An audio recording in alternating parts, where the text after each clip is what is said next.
gotten into the community because you actually put together a CD that came out in March. Yep. It originally started as an EP that I released back in October. How many songs were on it? Four. Four song EP. And it did very well. It got a lot of traction. And then I realized that I wanted to do a full album and started writing more and co-writes. And I worked with Mint Music Productions and Axis Audio. Great guys. We'll work with you. We'll write with you. We'll sit in the studio and nitpick as much as you want to nitpick, especially as perfectionists in the music industry. You're just like, I don't know if that sounded right. I don't know if that sounded right. And you need someone to say, that sounded right. It's okay. And they're really good at that. And you are a perfectionist. I will. That's good. That's a good thing. Very, very much so. I don't allow something to be put out that I can't look back in 5 years and say, hey, I did that.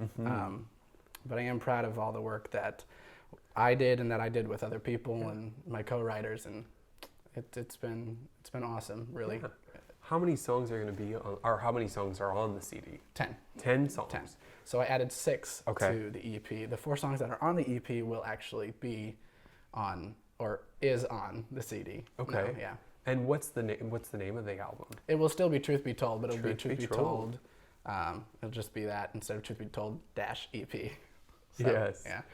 And you're proud of the product. Oh, very much so. Very much so. I actually, I really liked the digital aspect of it, but I actually am having a vinyl made of it so that I can give those out to a few different people and see how it sounds on that. You know, everything sounds better on vinyl. Yes. But really, I like the rustic feel of it, and the album has the programming, but it also has a really bass musicianship within it. So.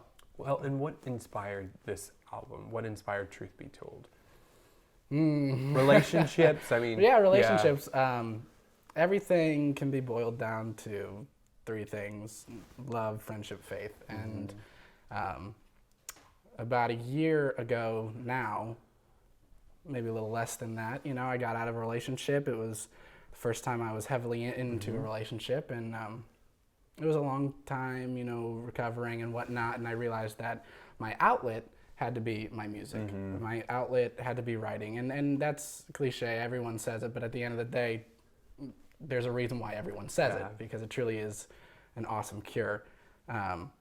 So getting back out there, dating-wise, getting back out there, just putting yourself back together and becoming the person that you want to be, it's a lot easier when you have these songs that can tell that story. And when you look back, if you ever fall down again, you can just listen to these songs and be like, okay, I went through this once before, I'm going to be able to do this again. Yeah. Well, it's like a journal, you know, for the world to see. It is. It's a journal. I never thought of it like that. Yeah, it's a great. Well, and you know, so what I find interesting in all of this is you're a pop artist in Nashville. Do you feel like it's hard, because, you know, Nashville's known for country. So is it hard for a pop artist to make it in Nashville? It can be if you go about it in a strictly pop way, if that makes sense.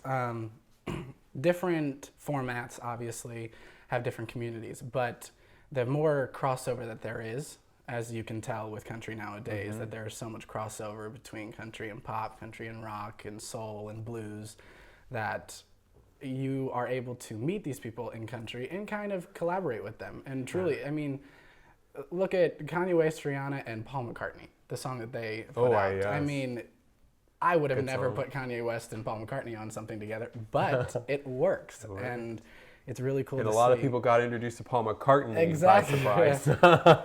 Yeah, that's a whole different thing. Yes. But yeah, I mean, you see these people doing these crossovers, and now in Nashville, it's opening up this opportunity for me to go up to a country artist and say, hey, you know, do you want to do something together? Do you want to play? It's nice to have a little country licks on some blues, soul stuff that I like to do, and add a pop element to it, and it's a new way of looking at music, which is beautiful. Truth be told, I don't